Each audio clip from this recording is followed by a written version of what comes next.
നമസ്കാരം. നമ്മളിന്ന് നോക്കാൻ പോകുന്നത് ഒരു ട്രെഡ്മില്ലിൻ്റെ ടച്ച് സ്ക്രീൻ വർക്ക് ചെയ്യുന്നില്ല.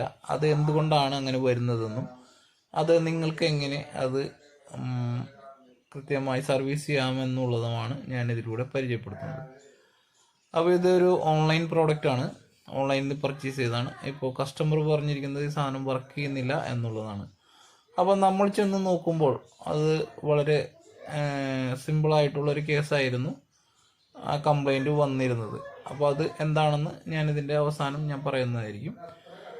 അപ്പോൾ ഇത് നമ്മളവിടെ ചെന്നു ഡിസ്പ്ലേ അഴിച്ച് നമ്മൾ നോക്കുമ്പോൾ ഇതിൻ്റെ ഒരു ചെറിയൊരു പാർട്ട് കംപ്ലൈൻ്റ് ആയിട്ട് കാണിക്കുകയും അപ്പോൾ അത് നമ്മൾ ക്ലിയർ ചെയ്യുകയും ചെയ്തപ്പോൾ സാധനം മെഷീൻ വർക്കിംഗ് കണ്ടീഷനായി. അപ്പോൾ ഇത് എന്താണെന്ന് വെച്ചാൽ ഇത് ടച്ച് സ്ക്രീനാണ്. ടച്ച് സ്ക്രീൻ സാധാരണ നമ്മുടെ മൊബൈലിലൊക്കെ പോലെ തന്നെ ഒരു ടച്ച് സ്ക്രീനാണ് ഇതിന് വരുന്നത്. അപ്പോൾ ഇതിൻ്റെ രണ്ട് ബോർഡും അതിനോട് ചേർന്ന് ഒരു സ്ട്രിപ്പ്, ഞാൻ സ്ട്രിപ്പ് കാണിച്ചു തരുന്നതായിരിക്കും. ഈ സ്ട്രിപ്പ് കംപ്ലൈൻ്റ് ആയതാണ് ഇതിൻ്റെ പ്രശ്നം ഉണ്ടായിരുന്നത്. അപ്പം നമുക്ക് കമ്പനിക്കാർ ഇതിൻ്റെ രണ്ട് ബോർഡ് അയച്ചു തരികയും അത് നമ്മൾ റീപ്ലേസ് ചെയ്യുകയും, അത് കംപ്ലൈൻറ്റ് ഉണ്ടായിരുന്നില്ല എന്നാലും നമ്മളത് റീപ്ലേസ് ചെയ്തു. അവർ പറഞ്ഞു കംപ്ലൈൻറ്റ് ഇല്ലെങ്കിലും അത് റീപ്ലേസ് ചെയ്തോളൂ എന്ന് പറഞ്ഞിട്ട് നമ്മളത് റീപ്ലേസ് ചെയ്തു. അത് റീപ്ലേസ് ചെയ്ത് നമ്മളെ കംപ്ലൈൻറ്റ് തീർത്ത് മെഷീൻ വർക്കിംഗ് കണ്ടീഷനാക്കി. മെഷീൻ നല്ല സ്മൂത്തായിട്ട് വർക്ക് ചെയ്തു. അപ്പോൾ ഇത് എന്തുകൊണ്ടാണ് ഇങ്ങനെ കംപ്ലൈൻറ്റ് വരുന്നത് എന്നുള്ളതും ആണ് നമ്മൾ ഇതിൽ പറയുന്നത്. ഇത് എന്തുകൊണ്ടാണെന്ന് വെച്ചാൽ, ഇപ്പോൾ നിങ്ങൾക്ക് ഈ വിഷയത്തിൻ്റെ അടുത്ത് നോക്കിയാൽ കാണാം, നല്ല ശക്തമായ സൂര്യൻ്റെ വെയിൽ വരുന്നത് കാണാം. വെയിൽ ശക്തമായിട്ട് അടിക്കുന്ന സ്ഥലത്ത് ഇങ്ങനെയുള്ള മെഷീനുകൾ ഇടുമ്പോഴാണ് ഇങ്ങനെയുള്ള കംപ്ലൈൻറ്റ് കാണിക്കുന്നത്. എപ്പോഴും ഇങ്ങനെയുള്ള ടച്ച് സ്ക്രീൻ അങ്ങനെയുള്ള മോഡൽ മെഷീനുകൾ എപ്പോഴും റൂം ടെമ്പറേച്ചറിൽ ഇടാൻ കൃത്യമായി ശ്രദ്ധിക്കുക.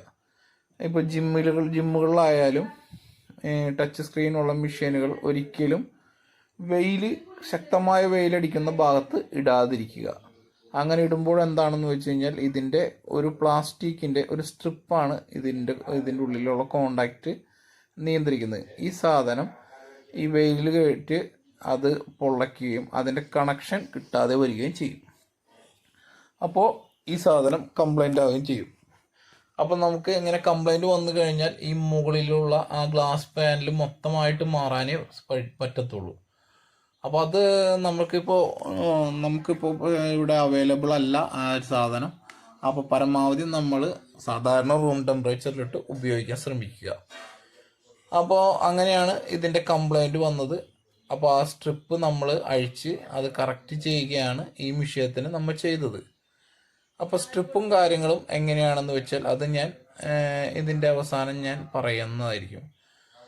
അപ്പോൾ ഇത് ഇങ്ങനെയുള്ള കംപ്ലൈൻറ്റുകൾ പല സ്ഥലത്തും വരുന്നുണ്ട്. അപ്പോൾ അത് ഏതാണെന്ന് അറിയാത്തത് കൊണ്ട് അത് ടച്ച് സ്ക്രീൻ കംപ്ലൈൻ്റ് ആണ് എന്ന് പറഞ്ഞിട്ട് ഉപേക്ഷിക്കുന്നതായിട്ട് കാണുന്നുണ്ട്. അപ്പോൾ ഇത് ടച്ച് സ്ക്രീനിൻ്റെ കംപ്ലൈൻ്റ് അല്ല, ശരിക്കും അതിൻ്റെ സ്ട്രിപ്പാണ് കംപ്ലൈൻറ്റ്. അപ്പോൾ സ്ട്രിപ്പ് ഞാൻ ഇതിൽ പരിചയപ്പെടുന്നത്. ഇതാണ് അതിൻ്റെ ടച്ച് സ്ക്രീനിൻ്റെ ബോർഡ് വരുന്നത്. ഇത് ഈ കാണുന്ന സാധനമാണ് സ്ട്രിപ്പ്. ഈ സ്ട്രിപ്പ് മാറിയിട്ടിട്ടാണ് നമ്മളത് റെഡിയാക്കിയത്. Okay, thank you.